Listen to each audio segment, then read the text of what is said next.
Hello everyone, Dr. Mad here. Let's get mad about Macbeth.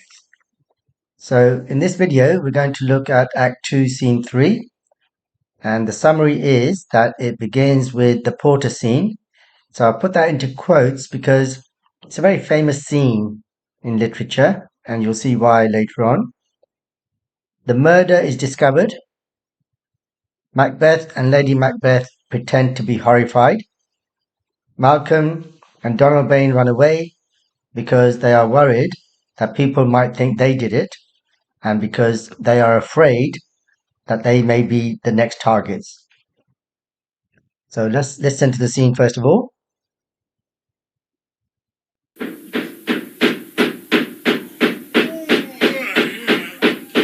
Here's a knocking indeed.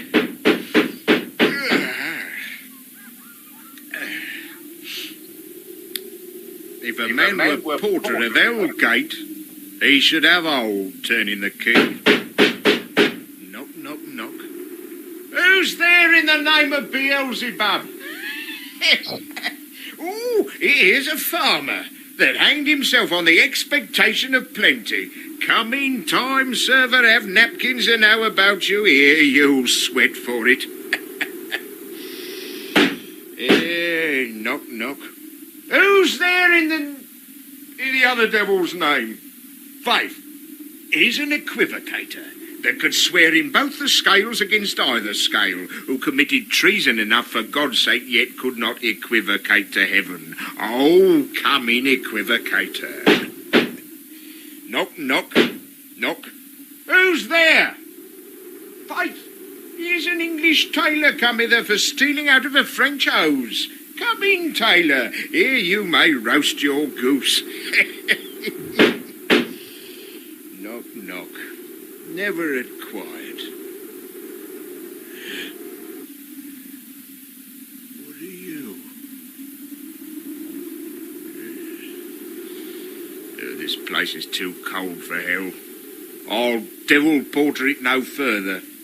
I had thought to let in some of all professions that go the primrose way to the everlasting bonfire. Hey, none, hey, none!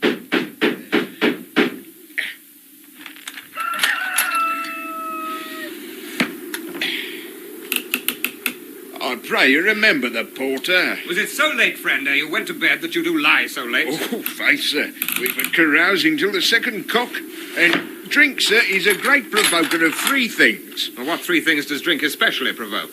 Marry, sir, nose painting, sleep, and urine. Lechery, sir, it provokes and unprovokes. It provokes the desire, but it takes away the performance. Therefore, much drink may be said to be an equivocator with lechery. It makes him, and it mars him. It sets him on, and it takes him off. It persuades him, and disheartens him. Makes him stand to, and not stand to. In conclusion, equivocates him in his sleep, and giving him the lie, leaves him. I believe drink gave thee the lie last night. That he did, sir, in the very throat of me. But I requited him for his lie, and I think, being too strong for him, though he took up my legs sometime, yet I made a shift to cast him. Is thy master stirring? Our knocking has awaked him. Here he comes. Good morrow, noble sir. Good morrow both. Is the king stirring, worthy Thane? Not yet. He did command me to call timely on him. I've almost slipped the hour. I'll bring you to him. I know this is a joyful trouble to you, but yet 'tis one. The labour we delight in physics pain. This is the door. I'll make so bold to call, for 'tis my limited service. Goes the king hence today? It has. He did appoint so. The night has been unruly. Where we lay, our chimneys were blown down, and, as they say, lamentings heard in the air, strange screams of death, and prophesying with accents terrible of dire combustion and confused events new hatched to the woeful time. The obscure bird clamoured the livelong night. Some say the earth was feverous and did shake. It was a rough night. My young remembrance cannot parallel a fellow to it. Oh, horror! Horror! Horror! Tongue nor heart cannot cannot conceive nor name thee. What's the matter? Confusion now hath made his masterpiece. Most sacrilegious murder hath broke ope the Lord's anointed temple, and stole thence the life of the building. What is't you say? The life? Mean you, his majesty? Approach the chamber and destroy your sight with a new gorgon. Do not bid me speak. See and then speak yourselves. Come, my lord. Awake! Awake! Ring the alarm bell! Murder and treason!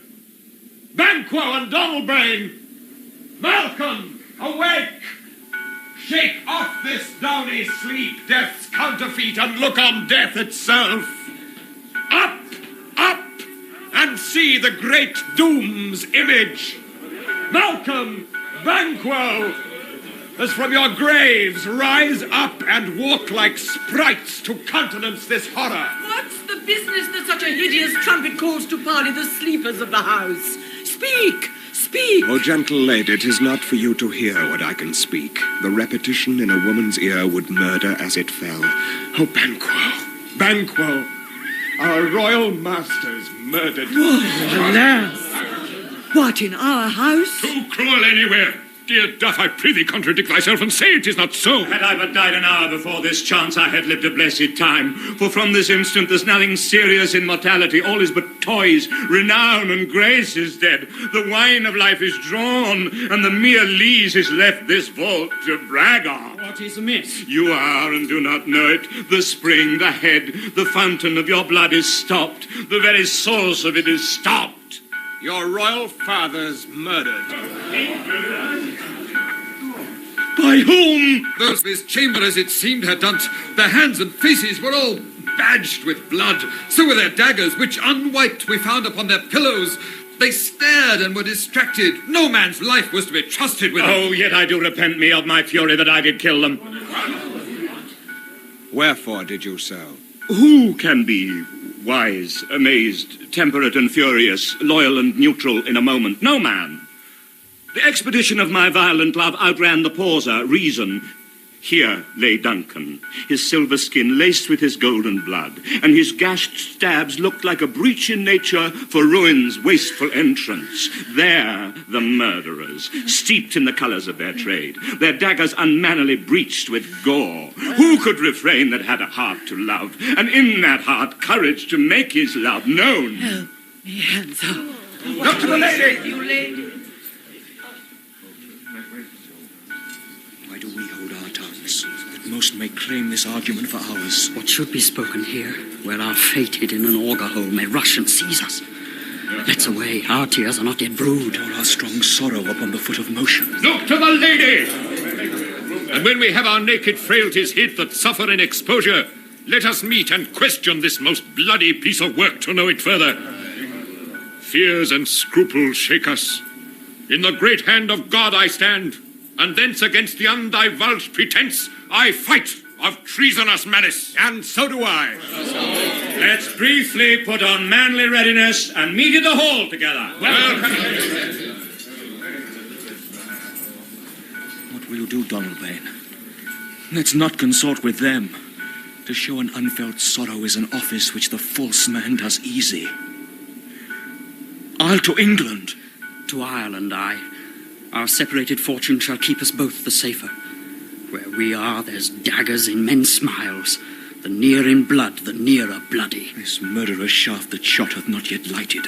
And our safest way is to avoid the aim. Therefore to horse, and let us not be dainty of leave-taking, but shift away. There's warrant in that theft, which steals itself, when there's no mercy left.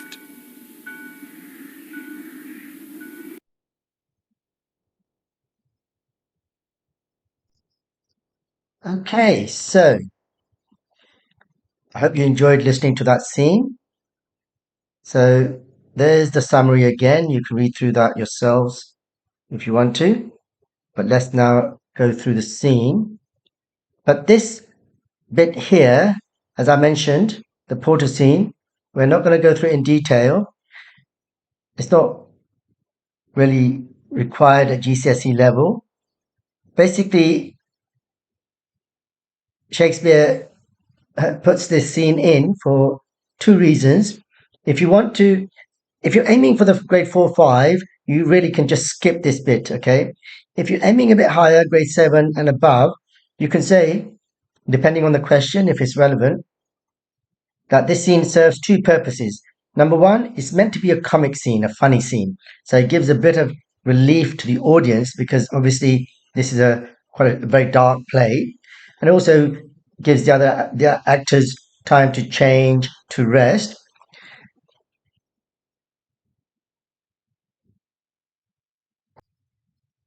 And then the other reason, if you want to be even more clever, is you can refer to this line here that go the primrose way to the everlasting bonfire. So primrose way means road to hell. So Porter is kind of suggesting that Macbeth's castle has become hell. So everlasting bonfire is obviously hell, and that the road to the castle has become the road to hell. Now, obviously, there's another technique going on here, because remember, the porter doesn't know that the murder has happened. The audience knows it. So what's that technique? Dramatic irony. The audience knows there's been a murder, but the porter doesn't know that, and no one else knows that apart from Macbeth and Lady Macbeth. So it's a little bit of dramatic irony and some symbolism going on about Macbeth's castle and the road to it.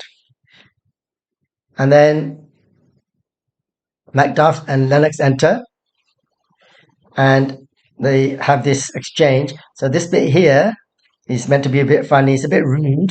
I'm not going to go through it because it's not really that important. Okay, so if you want to challenge yourselves and do your own research on this, you can. But we're going to skip to the bit where Macbeth comes in. So Macduff says, "Is thy master stirring? Our knocking has awakened him. Here he comes." And they just exchange greetings.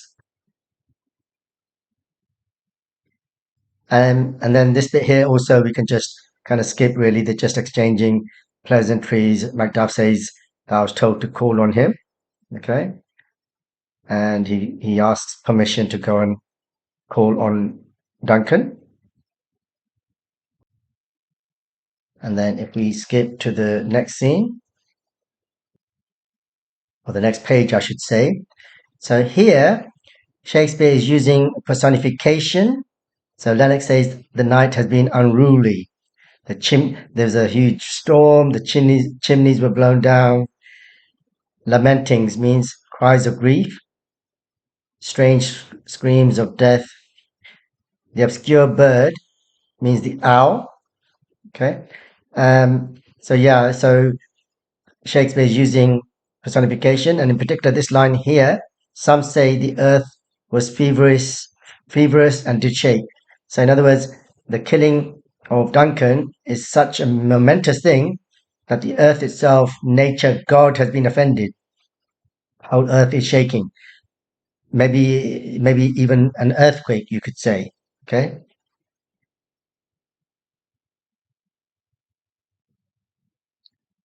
But Macbeth tries to play it down, saying, "Oh, it was a rough night." Lennox says, "But I can't even remember anything. I can't remember anything like it."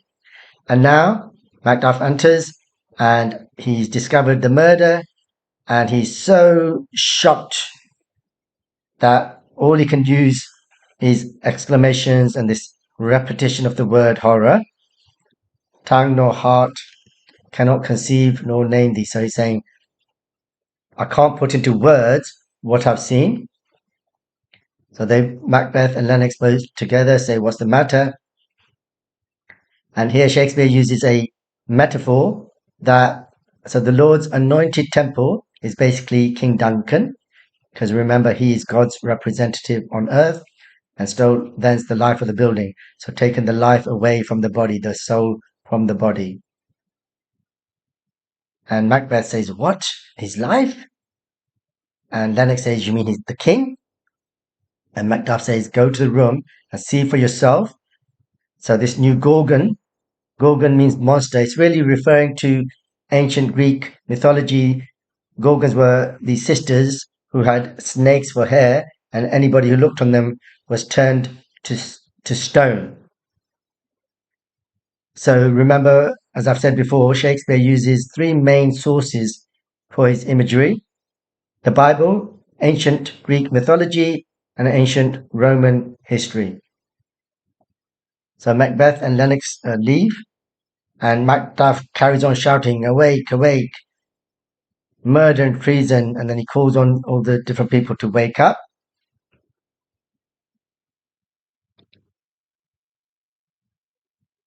And then Shakespeare uses another metaphor here. You don't need to worry too much about this. He's saying how sleep is a bit like death. So Macduff says, wake up from that death or that fake death and look upon real death, the murder. And obviously, if they wake up and they're supposed to be dead, they'd be like sprites, which means spirits or ghosts. So countenance means face or to look at. So he's saying, go and look at this horror. Ring the bell. So Lady Macbeth now comes in, and she pretends, obviously, not to know what's going on. She's saying, what's going on? Why are people talking? And Macduff says these lines here. Now, this is interesting. Which theme do you think these lines refer to? Because he's saying basically, don't ask me. If I tell you, just the hearing of it will kill you. So this is about gender roles, about how women were meant to be soft and gentle, that even hearing bad news would make them fall dead. So there's another theme here. There's another technique here, dramatic irony, that obviously we know that Lady Macbeth not only knows about the event, she's the one who encouraged Macbeth to do it, right? And then Banquo comes in and Macduff says, oh, Banquo, Banquo. So notice again, this constant exclamations and repetitions, the repetition of the repetition, if you like, yeah? Our royal master's murdered. And Lady Macbeth pretends to be grief-stricken. Woe, alas, what in our house? So woe means sadness. And Banquo says, and no matter where it happened, it would be too cruel. Dear Duff means Macduff. I pray thee, contradict thyself. He's saying here, oh, please tell us you're joking. Take it back what you said. And then these people enter, and Macbeth again pretending to be horrified. He's saying, oh, if only I had died before I heard the news, I would have been blessed. And all of this here, he's saying that nothing now makes sense. There is no joy left in the world. The wine of life is drawn. So he's saying, he's referring to King Duncan as being the wine. So wine is meant to be a good thing, and only the leftovers are left. So this vault, the word vault, Shakespeare uses it quite often in his plays. So it can refer to the sky or the world or Duncan's room or burial chamber. Don't need to worry too much about that. Now Donald Bain says, what's the problem? What's happened? And Macbeth says, you are, as in the sense that you don't know your father's been killed. Yeah. So so all of this is referring to his father as obviously the source of his life. He's been murdered. Macduff says, and then Malcolm, oh, by whom? And here, we don't need to go through line by line. Just says, so Lennox says, oh, it looks like the guards did it. The servants did it. They were covered in blood, and the knives were covered in blood, and they looked like they didn't know what was going on, implying that maybe they were in shock or whatever. And then Macbeth says, oh, yet I do repent me of my fury that I did kill them. And Macduff says, wherefore did you so? So this word, wherefore, very important to remember in Shakespeare, means why. In those days, it meant why. It doesn't mean where. It's a common mistake. So he says, why did you do that? And if you remember when we were listening to the audio, the actor kind of pauses here. He suddenly realized, he knows that this sounds a bit dodgy, right? And he pretends that, oh, I was so shocked, I had all these different emotions. Who wouldn't be confused and shocked? Who wouldn't react? So that's why he's saying here that emotions are fast, reason is slow, but human beings are emotional people, emotional beings, aren't we? We tend to act before we think. And he's saying, oh, there lay Duncan. So silver skin and golden blood obviously are being used metaphorically. So golden being precious blood, silver skin against precious, because doesn't mean his skin is silver. I guess his hair would be silver, grey, white, whatever. But really the silver and the gold being used metaphorically, that is, we're talking about royalty. And so all of this is just describing the horrific scene, blood everywhere, the murderers covered in blood, the stab wounds. And he's saying that when I saw this, if anybody saw this, who could stop themselves? Refrain means to stop yourself. That anybody who loved the king and had the courage to make that love known would have done the same thing as me. But actually, Lady Macbeth knows that this is a bit dodgy here. It's a bit it's a dangerous moment for them. So she pretends to be falling over. Help me hence, ho! Help me from here. And Macduff says, "Look to the lady." So she's causing number one, she's pretending still, but also she's causing a distraction from the fact that Macbeth killed those servants. And and then Malcolm talks to Donald Bain.